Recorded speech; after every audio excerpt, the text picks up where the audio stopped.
إن الحمد لله نحمده ونستعينه ونستغفره ونعوذ بالله من شرور أنفسنا ومن سيئات أعمالنا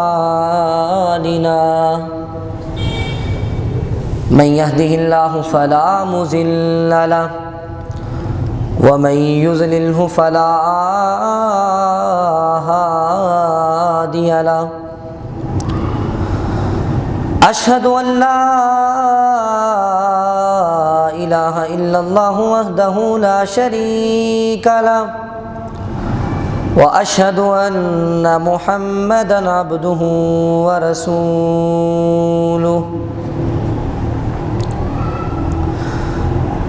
اللهم صل على محمد وعلى آل محمد كما صليت على إبراهيم وعلى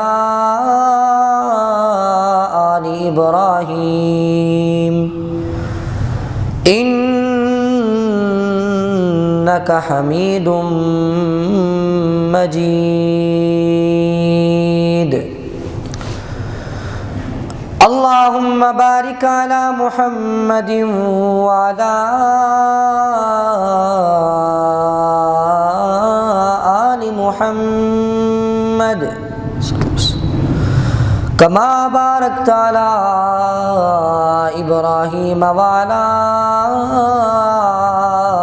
آل إبراهيم إنك حميد مجيد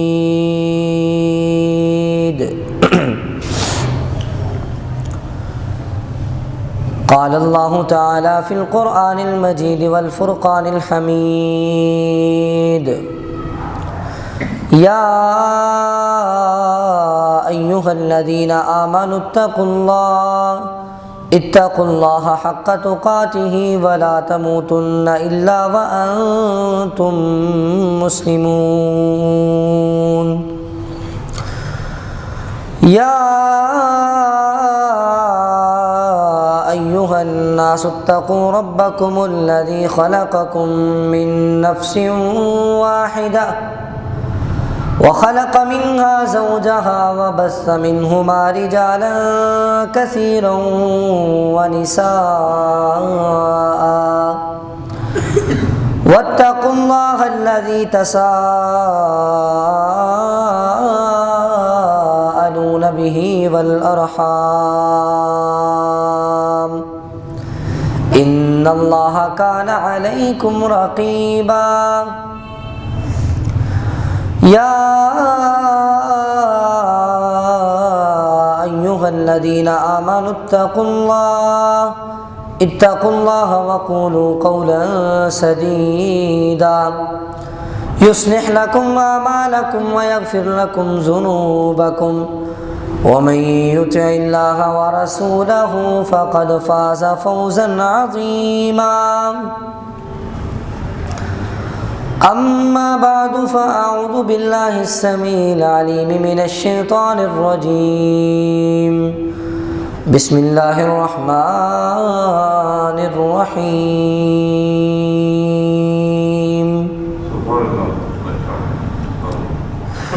إن الله لا يظلم الناس شيئا ولكن الناس أنفسهم يظلمون سب قسم کی حمد و ثنا اللہ وحدہ لا شریک کے لیے ہیں، جو ہمارا خالق ہے، مالک ہے، رازق ہے، ہر چیز پر قادر ہے، جو وہ چاہے کر سکتا ہے۔ اگر وہ چاہے تو کسی کو بیٹے دے دے، اور اگر وہ چاہے تو کسی کو بیٹیاں دے دے، اور اگر وہ چاہے تو اولاد سے محروم رکھے، کیونکہ وہ ہمارا خالق ہے، مالک ہے، جو وہ چاہے کر سکتا ہے۔ اس کے بعد لاکھوں کروڑوں درود و سلام اس ہستی اقدس مقدس مطہر معطر پر کہ جس کے ذریعے سے اللہ رب العزت نے ہماری رہنمائی کا بندوبست کیا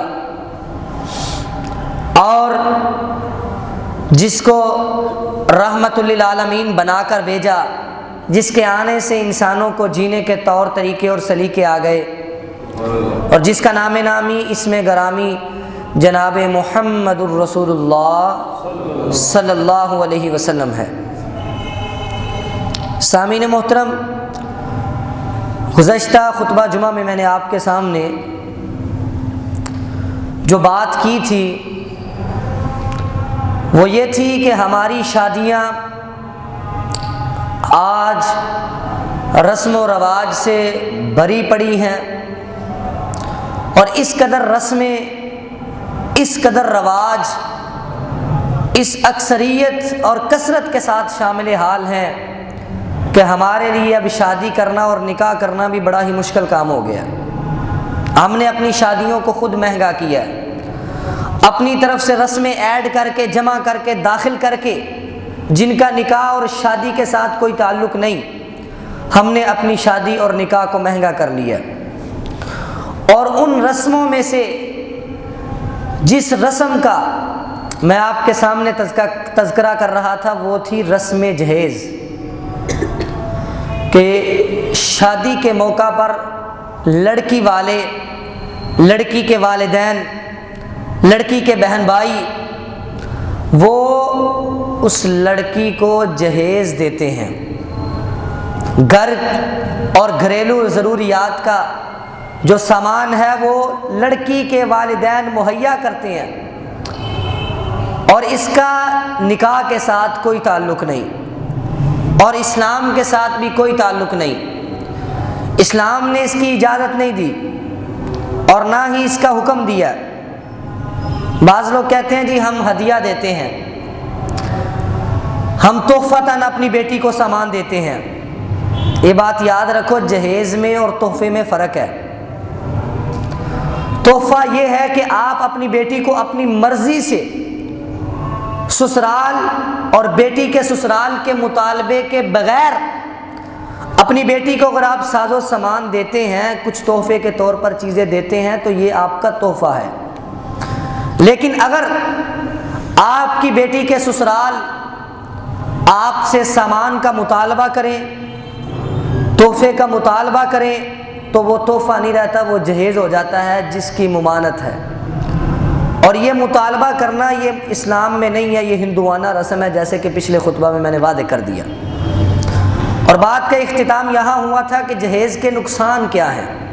ہمارے معاشرے میں بے شمار نقصان جہیز کے، اور میں آپ کے سامنے ان کا ذکر کر رہا تھا۔ اور ایک نقصان جہیز کا یہ ہے کہ ایک والدین، ماں باپ جن کے گھر میں بیٹی پیدا ہوئی ہے، ان کے سر پہ اب ذمہ داری ہے کہ انہوں نے اپنی بیٹی کی شادی کرنی ہے، اور اب بیٹی کی شادی کرنے کے لیے یہ بھی ذمہ داری ہے بیٹی کا جہیز اکٹھا کرنا ہے، اور یہ ذمہ داری ہم نے اپنے اوپر خود ڈالی ہے، خود اپنے اوپر فرض کی ہے، اسلام نے ہمیں اس کا حکم نہیں دیا۔ اب وہ والدین اور وہ باپ جو غریب ہے، جس کی تنخواہ اور جس کی سیلری اس قدر نہیں کہ وہ ایک تنخواہ سے یا 2-3 تنخواہ کے ساتھ اپنی بیٹی کا جہیز خرید سکے، تو وہ ساری عمر پھر اپنی بیٹی کے لیے پیسے جمع کرتا رہتا ہے کہ میں نے اپنی بیٹی کی شادی کرنی ہے۔ پہلے بچوں کے اخراجات، بیٹی کی تعلیم کے اخراجات، گھر بار کے اخراجات، اور ساتھ ساتھ وہ اپنی بیٹی کا جہیز بھی تیار کرتا ہے۔ اور ایک غریب شخص اگر اللہ نے اسے 2-3 بیٹیوں سے نوازا ہے، اگر 2-3 بیٹیاں اس کے گھر میں پیدا ہو گئی ہیں، تو وہ 2-3 بیٹیوں کا جہیز اکٹھا کرنے کے لیے اپنی کمر توڑ بیٹھے گا اور ساری عمر محنت اور مشقت کرتا رہے گا، لیکن جہیز اکٹھا نہیں کر سکتا۔ اس قدر پیسے ہی نہیں ہوتے، صرف جہیز کا خرچہ تو نہیں، شادیوں پہ اور اخراجات بھی بہت زیادہ ہوتے ہیں، اور اس جہیز کو اکٹھا کرنے کے لیے وہ ایک شخص اور ایک فرد جو اپنے گھر بار کا اخراجات چلانے پر مجبور ہے وہ پھر حرام بھی کماتا ہے، وہ پھر رشوت بھی لیتا ہے، وہ پھر ڈاکہ بھی ڈالتا ہے، چوری بھی کرتا ہے، خیانت بھی کرتا ہے۔ اسے پتہ ہے کہ اسلام نے ان چیزوں کو حرام قرار دیا ہے، اسے پتہ ہے کہ چوری کرنا حرام ہے، اسے پتہ ہے کہ رشوت لینا حرام ہے، لیکن کیوں لیتا ہے؟ جی بیٹی کا جہیز بنانا ہے، اپنی بیٹی کو بیانا ہے، اپنی بیٹی کا نکاح کرنا ہے۔ حرام کہاں سے شروع ہوا؟ ہم نے خود شروع کیا ہے۔ جب ہم نے جہیز کو لازم کر دیا، اس کا لازمہ یہ نکلا کہ پھر غریب والدین کو جہیز بنانے کے لیے حرام کمانا پڑتا ہے۔ غریب والدین کو اپنی بیٹی کو بیانے کے لیے، بیٹی کی شادی کرنے کے لیے حرام کمانا پڑتا ہے، اور ایک حرام پر عمل کرنے کے لیے دوسرے حرام پر عمل کیا جاتا ہے۔ جب جہیز دینا ہی ناجائز ہے، پھر اس جہیز کے لیے ہم کام بھی ناجائز کرتے ہیں۔ اور اللہ نے تو واضح فرما دیا، لا تأکلوا اموالکم بینکم بالباطل، ایک دوسرے کے مالوں کو، ایک دوسرے کے پیسوں کو، ایک دوسرے کی جائیداد کو ناجائز طریقوں سے نہ کھایا کرو۔ اللہ نے تم پہ حرام قرار دیا اس کو۔ ناجائز طریقے سے کسی دوسرے کا مال کھانا، ناجائز طریقے سے کسی دوسرے کے پیسے ہتھیانا، اللہ نے اس کو حرام قرار دیا۔ الراشی والمرتشی کلاہما فی النار، آقا علیہ الصلوۃ والسلام کی حدیث ہے، رشوت لینے والا، رشوت دینے والا دونوں آگ میں ہیں۔ اب رشوت دینا اور رشوت لینا یہ بھی اسلام میں حرام ہے، لیکن یہ لے رہا ہے، یہ رشوت بھی کھا رہا ہے، اس کی مجبوری ہے۔ کیوں؟ اس نے اپنی بیٹی کی شادی کرنی ہے، یہ مجبوری ہم نے ڈالی ہے، یہ مجبوری ہم نے بنائی ہے۔ اس کا نقصان یہ ہے جہیز کا کہ اس جہیز کی وجہ سے، اس جہیز کی ذمہ داری کی وجہ سے انسان حرام کماتا ہے، حرام کھاتا ہے، اور حرام کا بوجھ اپنے سر پہ ڈالتا ہے۔ اور وہ حرام جس کا کل قیامت کے دن سوال بھی ہوگا کہ بتا بندے کہاں سے کھایا تھا، کہاں سے کمایا تھا، جو میں نے تجھے دیا تھا وہ کہاں لگایا تھا، من این تکسب، کہاں سے کماتا رہا ہے۔ اگر حرام کمایا ہوگا تو کل قیامت کے دن سوال کا جواب بھی دینا پڑے گا۔ آج ہم اس جہیز کی وجہ سے حرام کھاتے ہیں، حرام کماتے ہیں، اور اس سے بھی آپ کو اندازہ ہو جانا چاہیے کہ جہیز کس قدر خطرناک رسم ہے ہمارے لیے۔ ہمیں محسوس نہیں ہوتا، ہمیں معلوم بھی نہیں ہوتا، ہم اس بات کو سمجھتے نہیں ہیں، ہم سمجھتے ہیں بس یہ ایک رسم چلی ہے دیتے جائیں، اور بھی بڑے نقصان ہیں۔ اب دیکھیں کہ ہمارے معاشرے میں بہت ہی مشرکانہ عمل بھی جاری ہو چکا ہے۔ وہ عمل کیا ہے؟ وہ عمل یہ ہے کہ گھر میں بیٹی پیدا ہوئی تو اسے ناپسند کرنا شروع کر دیا۔ بیٹا پیدا ہوا، بڑی خوشیاں منائی گئی، مٹھائیاں تقسیم کی گئیں، اور رشتہ داروں کو دعوتیں دی گئیں، اور بڑی خوشی کا اظہار کیا گیا۔ لیکن جب بیٹی پیدا ہوئی تو منہ چھپا کے چلتا ہے۔ بیٹی پیدا ہوئی، اظہار تو خوشی کا ہے، دل میں ناپسندیدگی کا اظہار ہے، اور دل غمگین ہے کہ بیٹی کیوں پیدا ہو گئی، دل غمگین ہے کہ بیٹی کیوں پیدا ہو گئی، بیٹا کیوں نہیں پیدا ہوا۔ آج یہ دل میں جو بات آتی ہے یہ بھی جہیز کی وجہ سے آتی ہے۔ کیوں؟ جس آدمی کے گھر میں ایک بیٹی پیدا ہوئی اس نے صبر کر لیا، چلو کوئی بات نہیں، ایک بیٹی ہے، جہیز بنا لوں گا، شادی کر دوں گا، نکاح کر دوں گا، کوئی مسئلہ نہیں۔ دوسری بیٹی پیدا ہوئی، چلو پھر بھی صبر کر لیا۔ تیسری بیٹی پیدا ہوئی، اسے سمجھ آ گئی کہ اب میرے سر پہ بوجھ ہے، میں نے 3 بیٹیوں کا نکاح اور شادی کرنی ہے، اور ان کے لیے جہیز اکٹھا کرنا ہے۔ اب اگر چوتھی بیٹی پیدا ہوگی تو وہ اپنی بیوی کو تانے دے گا، اور اس کے گھر والے بھی بیوی کو تانا دیں گے، کیوں؟ بیٹیاں ہی پیدا کر رہی ہو۔ اس طرح کے تانے کیوں والدین دیتے ہیں؟ باپ کیوں تانا دیتا ہے؟ کیونکہ اسے پتہ ہے کہ میں نے اپنی بیٹی کو اگر جنم دیا ہے، بیٹی میرے گھر پیدا ہوئی ہے، تو اس بیٹی کی ذمہ داری بھی مجھ پہ ہے، اور وہ یہ جانتا ہے کہ جہیز کی ذمہ داری بھی مجھ پہ ہے، شادی کی ذمہ داری بھی مجھ پہ ہے۔ اب میں نے شادی کرنی ہے، جہیز اکٹھا کرنا ہے، اب میں کیسے کماؤں گا، کیسے اس کی شادی کروں گا؟ پھر وہ اس کے لیے بڑے بڑے غلط اقدام بھی اٹھاتا ہے، بڑی بڑی سازشیں بھی چلتا ہے، بڑے بڑے غلط راستے بھی اختیار کرتا ہے، صرف اس ایک رسم کی وجہ سے۔ اور مشرکانہ عمل، وَإِذَا بُشِّرَ أَحَدُهُمْ بِالْأُنثَىٰ ظَلَّ وَجْهُهُ مُسْوَدًّا وَهُوَ كَظِيمٌ، جب مشرکین کو خوشخبری دی جاتی کہ تمہارے گھر بیٹی پیدا ہوئی ہے تو خوشخبری، لیکن ان کا چہرہ سیاہ ہو جاتا، غصے سے سرخ ہو جاتا کہ میرے گھر بیٹی پیدا ہو گئی ہے، میرے گھر بیٹی پیدا ہو گئی۔ بیٹیوں کو زندہ درگور کر دیا کرتے تھے۔ آج کیا ہے؟ آج بھی یہی ہے، بیٹیوں کا بوجھ والدین سے اٹھایا نہیں جاتا، بیٹیوں کا بوجھ ایک غریب باپ سے اٹھایا نہیں جاتا۔ اس وجہ سے پھر وہ یہ تمنا کرتا ہے کہ کاش کہ میرے گھر میں بیٹی نہ پیدا ہو، کاش کہ میرے گھر میں بیٹی پیدا نہ ہوتی، بیٹا پیدا ہو جاتا۔ اب یہ تمنا کرنا بھی حرام ہے، اس طرح کی تمنا جو اسلام کے خلاف ہے، کیونکہ اللہ نے فرما دیا یَهَبُ لِمَن يَشَاءُ إِنَاثًا وَيَهَبُ لِمَن يَشَاءُ الذُّكُورَ أَوْ يُزَوِّجُهُمْ ذُكْرَانًا وَإِنَاثًا۔ اللہ رب العزت نے فرما دیا کہ اللہ کی مرضی ہے، اللہ کا اختیار ہے، اللہ جسے چاہے بیٹے دے دے، جسے چاہے بیٹیاں دے، اللہ چاہے تو بیٹے اور بیٹیاں دونوں دے دے، اللہ چاہے تو اولاد سے محروم رکھے، یہ اس خالق کی مرضی ہے۔ جب اس خالق نے تمہیں بیٹیوں سے نوازا ہے تو اس خالق کی تقدیر پر تمہیں راضی رہنا چاہیے۔ اس خالق نے اگر تمہارے مقدر میں بیٹیوں کو لکھ دیا ہے تو تمہیں اس کی تقدیر پر راضی رہنا چاہیے۔ اور ویسے بھی آقا علیہ الصلوۃ والسلام کا فرمان ہے بیٹی رحمت ہے، بیٹی والدین کے لیے رحمت ہے۔ اور سترا من النار، آپ نے فرمایا کہ کل قیامت کے دن تمہاری بیٹی تمہارے لیے آگ سے آڑ بن کے کھڑی ہو جائے گی، جہنم سے پردہ بن کے کھڑی ہو جائے گی، تمہیں جہنم سے داخل ہونے سے بچائے گی۔ سترا من النار۔ اب بیٹی کی فضیلت قرآن و حدیث میں تو یہ ہے، لیکن ہمارے معاشرے کی رسمیں، ہمارے معاشرے کے اندر جو ایک غریب آدمی پر بوجھ ڈال دیا گیا ہے، اس کی وجہ سے ایک باپ کے دل سے بیٹی کا پیار ہی ختم ہو گیا۔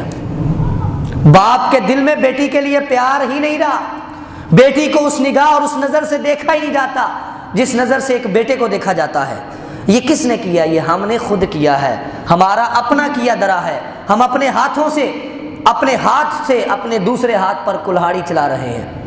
ہم خود اپنے اوپر رسمیں لازم کرتے ہیں، رسمیں واجب اور فرض کرتے ہیں، پھر ان رسموں کا بوجھ بھی اٹھاتے ہیں۔ اب آپ خود اندازہ لگائیں کہ کس قدر نقصان ہے اس جہیز کا۔ غریب آدمی تو اپنی بیٹی کی شادی کر ہی نہیں سکتا۔ کیوں؟ جب اس نے کہا جی میرے پاس جہیز نہیں ہے، پھر اس کے گھر کو رشتہ لینے نہیں جائے گا، رشتہ لوگ مانگتے ہی نہیں ہیں۔ پتہ چل جائے کہ اس نے جہیز نہیں دینا تو اس کے گھر میں رشتہ مانگنے نہیں جاتے، گھر کا رستہ بھول جاتے ہیں۔ کیوں جی وہاں سے جہیز ہی نہیں ملنا تو فائدہ کیا ان کی بیٹی سے شادی کرنے کا؟ یہ نہیں دیکھتے کہ دین کی تعلیم اس نے حاصل کی ہے، تعلیم کیا ہے، اس لڑکی نے کچھ پڑھا ہے، پڑھی لکھی ہے، کچھ بھی نہیں۔ وہ غریب ساری عمر اپنی لڑکی کو، اپنی بیٹی کو پڑھاتا ہے، پیسے خرچ کرتا ہے تاکہ اچھے گھر میں شادی ہو جائے، لیکن آخر کار جب جہیز کا بندوبست نہیں کر سکتا، بیٹی پھر بھی گھر میں بیٹھی رہتی ہے۔ یہ ہے نقصان اس رسم بد کا جو ہندوؤں سے آئی ہے۔ ہندو تو کر لیتے ہیں، آج کافی سال پہلے کی بات ہے کہ ہندوؤں نے خود چیخو پکار اٹھائی تھی کہ جہیز کی رسم کو ختم کیا جائے، کیونکہ ان میں بھی غریب موجود ہے، انہیں بھی پتہ ہے کہ کنیا دان کرتے ہوئے اپنی بیٹی کو دینا ہے جو اس کا بندوبست پہلے کرنا پڑتا ہے۔ اور آج ہمیں بھی پتہ ہے کہ شادی کے موقع پر جو اپنی بیٹی اور اپنی بہن کو دینا ہے اس کا بندوبست پہلے کرنا پڑے گا۔ کہیں ایسا نہ ہو کہ جہیز کے بغیر، جہیز دیے بغیر اپنی بیٹی کو گھر سے جو ہے وہ الوداع کر دیا جائے، اس کا نکاح اور رخصتی کر دی جائے اور وہ بیٹی دوبارہ پھر گھر میں آ کے بیٹھ جائے، اسے طلاق ہو جائے۔ اور ایسے واقعات بے شمار ملتے ہیں، بے شمار واقعات، ایسے اخبارات میں بھی ایسے واقعات چھپے ہیں۔ اور کافی سال پہلے کی ایک بات ہے، ایک واقعہ بڑا مشہور ہوا تھا کہ ایک آدمی نے اپنی بیٹی کی شادی کر دی اپنے بھانجے کے ساتھ۔ ایم اے پاس اس کی بیٹی تھی، ایم اے کیا ہوا تھا، اس نے اپنے بھانجے سے شادی کر دی، یعنی لڑکی اپنی پھوپھو کے گھر چلی گئی۔ شادی کے موقع سے پہلے ان سے یہ بات طے تھی کہ اس لڑکی کے والد نے کہا تھا ہم آپ کو جہیز دیں گے۔ جس دن شادی ہوئی، نکاح ہو گیا، تو نکاح کے موقع پر لڑکی کے والد نے، کافی پرانی بات ہے، لڑکی کے والد نے 30,000 روپے کا، اس وقت 30,000 بھی کافی تھے، چیک جو ہے وہ کاٹ دیا اور اس کو پکڑا دیا دولہے کو، اپنے بھانجے کو، اور کہا کہ میں تمہارے لیے جہیز تو نہیں خرید سکا، میرے پاس بس اتنے پیسے ہیں، یہ تم رکھ لو، چاہو تو جہیز خرید لینا اور چاہو تو اس سے کوئی کاروبار کر لینا۔ لڑکے نے چیک پکڑ لیا، اور لڑکی اپنی پھپھو کے گھر چلی گئی، شادی ہو گئی۔ جب گھر پہنچی، بارات واپس گئی، بارات پہنچی تو اس لڑکی کی سگی پھپھو اس نے ہی اپنی جو ہے وہ بھتیجی کو کہا کہ تم جہیز نہیں لے کے آئی، میرے گھر میں تمہارے لیے نہ بیٹھنے کی کوئی جگہ ہے نہ سونے کی کوئی جگہ ہے، اپنے گھر واپس چلی جاؤ۔ اور اس پھپھو نے کہا، سگی پھپھو، اس قدر لوگ لالچی ہو چکے ہیں، اس قدر لوگ جہیز کے پیچھے حریص ہو چکے ہیں، نہ رشتہ داری کا برم، نہ گھر بار کا برم، نہ عزت کا برم۔ کہا کہ اگر تم جہیز نہیں لے کے آئی تو میرے گھر میں تمہارے لیے کوئی جگہ نہیں ہے، واپس چلی جاؤ۔ یہ تمہارے باپ نے جو چیک دیا ہے یہ چیک لے لو، اس پہ سو جاؤ، اس پہ بیٹھ جاؤ، میرے گھر کی کرسی اور میرے گھر کے صوفے پہ بیٹھنے کی تمہیں اجازت نہیں ہے۔ اس لڑکی نے کہا، اپنی پھپھو کی، اپنی ساس کی منتیں کی، منت اور سماجت کی کہ مجھے گھر میں رہنے دیجئے، میری شادی کو برقرار رہنے دیجئے، میں اپنے ابو سے بات کر لیتی ہوں، میرا ابو جہیز کا بندوبست کر دے گا۔ اس نے کہا نہیں، اگر تم اب جہیز لے کے نہیں آئی تو تمہیں میرے گھر میں آنے کی اجازت نہیں ہے، تم بہانہ لگا رہی ہو، تم جہیز نہ دو گی، جاؤ چلی جاؤ یہاں سے۔ لڑکی نے لاکھ منتیں کی لیکن اس کی ساس اور اس کی پھپھو نہیں مانی، گھر سے واپس بھیج دیا۔ اور کیا ہوا پھر؟ آسمان ٹوٹا اور تکلیفوں کی برسات ہوئی، مصیبت آن پڑی۔ وہ کیا تھی کہ جب بیٹی اکیلی واپس گھر آئی، وہ گھر آ کے کیا دیکھتی ہے؟ ایک باپ جو ایک بیٹی کا باپ ہے، جس کی ساری زندگی یہی کوشش رہتی ہے کہ میں اپنی بیٹی کی شادی کر دوں، اپنی بیٹی کا نکاح کر دوں اور اپنے سر کا بوجھ ہلکا کر دوں۔ جس کے گھر میں بیٹی ہے اس کی یہی خواہش ہوتی ہے کہ میں اپنی بیٹیوں کی شادی کر لوں اور اپنا بوجھ ہلکا کر دوں۔ اور ایک والد اس وقت سب سے زیادہ خوش ہوتا ہے جب وہ اپنی بیٹیوں کی شادیوں سے فارغ ہو جاتا ہے۔ اسے پتا ہے اب میں نے اپنا بوجھ ہلکا کر دیا، اب مجھے میری فکر ہے، اب مجھے میری بیٹیوں کی کوئی فکر نہیں ہے، کیونکہ میں نے اپنی بیٹیوں کو اچھے گھروں میں الوداع کر دیا۔ گھر آئی، آ کے اپنے باپ کو دیکھتی ہے کہ باپ سجدہ شکر ادا کر رہا ہے، نماز پڑھ رہا ہے، اور سجدہ شکر کس بات کا؟ کہ آج میں نے اپنی بیٹی کی شادی کر دی ہے، اپنے سر کا بوجھ ہلکا کر دیا، اب مجھے کسی بات کی کوئی فکر نہیں ہے۔ باپ سجدہ شکر ادا کر رہا ہے، نماز پڑھ رہا ہے، پیچھے سے بیٹی کی بارات واپس آ گئی، بیٹی اکیلی گھر واپس آ گئی۔ جب باپ نے سلام پھیرا تو پوچھا، بیٹی کیا ہوا، کیسے آنا ہوا، واپس آ گئی ہو، کیا مسئلہ بنا ہے؟ تو بیٹی نے کہا جو پھپھو نے کہا تھا، جو اس کی ساس نے کہا تھا، جو سسرال والوں نے باتیں سنائی تھی، وہ ساری باتیں اپنے باپ کو کہہ سنائی، ساری باتیں اپنے باپ کو بتا دی۔ اور باپ جو چند منٹ پہلے خوشی سے پھولے نہ سمایا جا رہا تھا، جو خوشی سے پھول رہا تھا کہ میں نے اپنے سر کا بوجھ ہلکا کر دیا، جب چند منٹ بعد اسے پتا چلا کہ جہیز کی وجہ سے میری بیٹی کو واپس میرے ہی گھر بھیج دیا گیا ہے، اس قدر تکلیف پہنچی، اس قدر غم پہنچا کہ دل کا دورہ پڑا، اور باپ ہسپتال پہنچنے سے پہلے پہلے اپنی زندگی سے ہار گیا، فوت ہو گیا، صرف اس ایک جہیز کی رسم کی وجہ سے کہ وہ جہیز نہیں دے سکا، جہیز کی رسم کا حق ادا نہیں کر سکا۔ اس نے 30,000 روپے تو دے دیے لیکن جہیز کا سامان نہیں دیا، اور اس دنیا سے چل بسا۔ اور پھر واقعے میں آتا ہے کہ بعد میں اس کی بیٹی نے جو ہے اپنے سسرال والوں پر، اپنی پھپھو پر جو ہے وہ کیس کروا دیا کہ ان کی وجہ سے میرے باپ کی ڈیتھ ہوئی ہے۔ اس قدر نقصان، رشتہ داریاں ٹوٹ جاتی ہیں، لوگ اپنی عزت کا بھی خیال نہیں کرتے، بیکاریوں کی طرح جہیز مانگتے ہیں، بیکاری بن جاتے ہیں۔ جہیز دو گے تو شادی ہوگی، اور شادی سے پہلے پہلے، نکاح سے پہلے پہلے، بارات سے اور مہندی سے پہلے پہلے ہمارے گھر میں جہیز ہونا چاہیے، وگرنہ ہم نکاح نہیں کریں گے۔ یہ شرطیں لگائی جاتی ہیں باقاعدہ۔ تو یہ کیا ہے؟ یہ اسلام کی رسم نہیں ہے۔ اگر اسلام کی رسم ہوتی تو اس کی اس قدر قباحتیں نہ ہوتی۔ اس ایک جہیز کی وجہ سے کیا نہیں ہوتا، ساری زندگی غریب والدین کی بیٹی گھر میں کنواری بیٹھی رہتی ہے، اور گھر میں کنواری بیٹھی رہتی ہے۔ پھر اگر ایک عورت ساری زندگی گھر میں کنواری بیٹھی رہے تو پھر اس کے بہت سارے نقصانات اور بھی ہیں، طبی نقصان ہیں، عورت بیماریوں کا شکار ہو جاتی ہے، بڑی مہلک امراض جو ہے اس کو لاحق ہو جاتی ہیں، مرگی جیسی مرض کا شکار ہو جاتی ہے۔ اور کواری کیوں بیٹھی رہتی ہے؟ کیونکہ والدین کے پاس جہیز دینے کے لیے پیسے نہیں ہوتے، اور اس وجہ سے غریب والدین اپنے بچوں کا قتل بھی کر دیتے ہیں، اپنی بیٹیوں کا قتل کر دیتے ہیں کہ میرے گھر میں منحوس، نعوذ باللہ اس طرح کے الفاظ بھی نکلتے ہیں کہ یہ منحوس میرے گھر میں آ گئی ہے، میں اس کی شادی کیسے کروں گا، میں جہیز کیسے اکٹھا کروں گا۔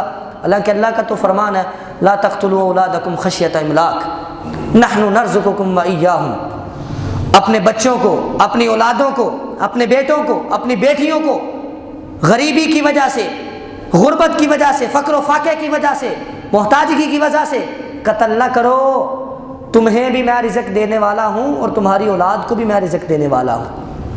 یہ اللہ کا فرمان ہے کہ اپنے غریب غربت کی وجہ سے نہ قتل کیا کرو، لیکن ہم ہیں کہ ہم مانتے ہی نہیں۔ ہم نے اپنے اوپر رسموں کو لازم قرار دے کر، اپنے اوپر رسموں کو واجب قرار دے کر، اپنے اوپر خود بوجھ ڈال کر، پھر ہم اس بوجھ کی وجہ سے کتنے ہی حرام کاموں کا ارتکاب کرتے ہیں۔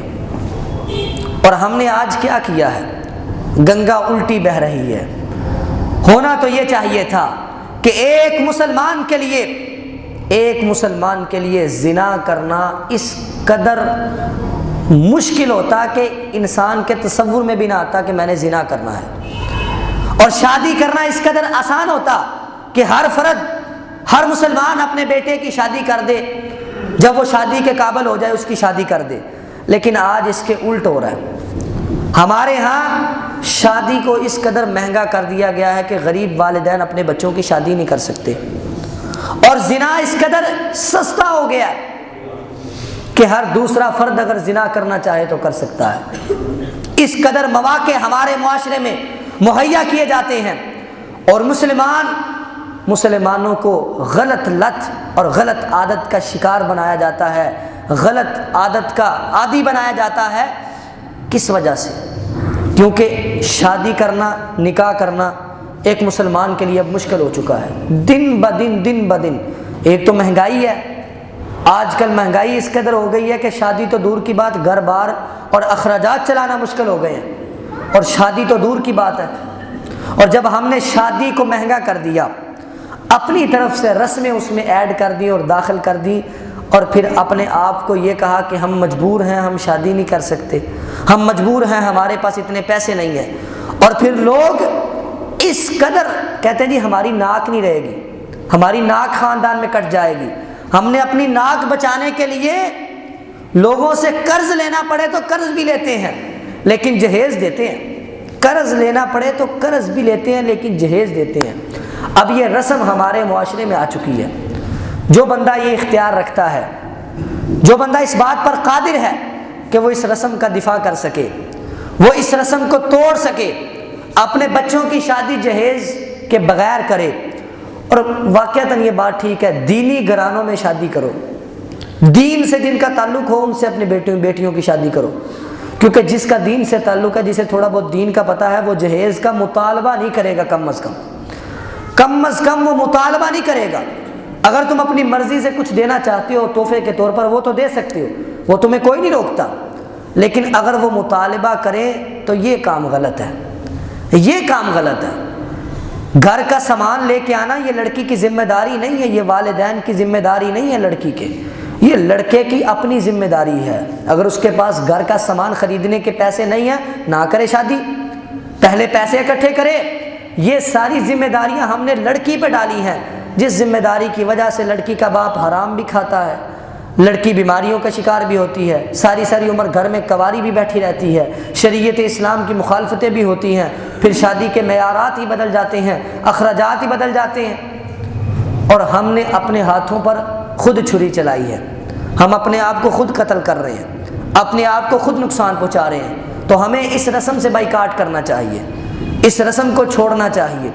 بس اگر آپ کا دل کرتا ہے اپنی بیٹی کو خوشی کے لیے، تحفے کے لیے آپ کچھ چیزیں دے دیں، ضروری نہیں آپ گھر کا سامان دیں، آپ کہیں میں تحفے میں گھر کا سامان نہیں دوں گا، میں کچھ اور دے دیتا ہوں، تحفے میں پیسے دے دو، سامان خرید کے دینا۔ جب آپ سامان خرید کے دیں گے تو غریب بھی چاہے گا کہ میری بیٹی بھی میرے گھر سے خالی نہ جائے، جب وہ یہ سوچے گا پھر وہ کہاں سے سامان لے کے آئے گا؟ اس لیے ہمیں چاہیے کہ ہم اپنی شادیوں کو درست کریں۔ ہماری شادیوں میں جو ایسی رسمیں ہیں جن کا اسلام کے ساتھ کوئی تعلق نہیں ہے، ہم ان رسموں کو ختم کریں۔ یہ تو صرف ایک رسم ہے جس کا میں نے پچھلے جمعہ میں بھی ذکر کیا، اس بار بھی، کہ جہیز کی اس قدر برے اثرات ہیں، اس قدر نقصان ہے کہ ہماری شادیاں اور ہمارے معاشرے میں کیا کیا نہیں ہو جاتا صرف ایک جہیز کی وجہ سے۔ ابھی میں آپ کے سامنے اور بھی رسمیں ذکر کروں گا کہ جس کی وجہ سے ہم نے اپنی شادیوں کو مہنگا کیا ہے، جس کی وجہ سے ہماری شادیاں آج نہیں ہوتی، شادی کرنا مشکل ہو گیا۔ اللہ سے دعا کرتا ہوں کہ اللہ تعالی ہمیں اپنی اصلاح کرنے کی توفیق عطا فرمائے، اللہ تعالی ہمیں اپنی شادیوں کو درست کرنے کی توفیق عطا فرمائے، اللہ تعالی ہمیں اپنے نکاحوں کو، اپنی شادیوں کو اسلام کے مطابق جو ہے رسم نکاح کو ادا کرنے کی توفیق عطا فرمائے، اور اللہ ہمیں ناجائز کاموں سے بچائے۔ اللہ سے دعا ہے کہ اللہ تعالی ہمیں کتاب و سنت پر عمل کرنے کی توفیق عطا فرمائے۔ وآخر دعوانا الحمد للہ رب العالمین۔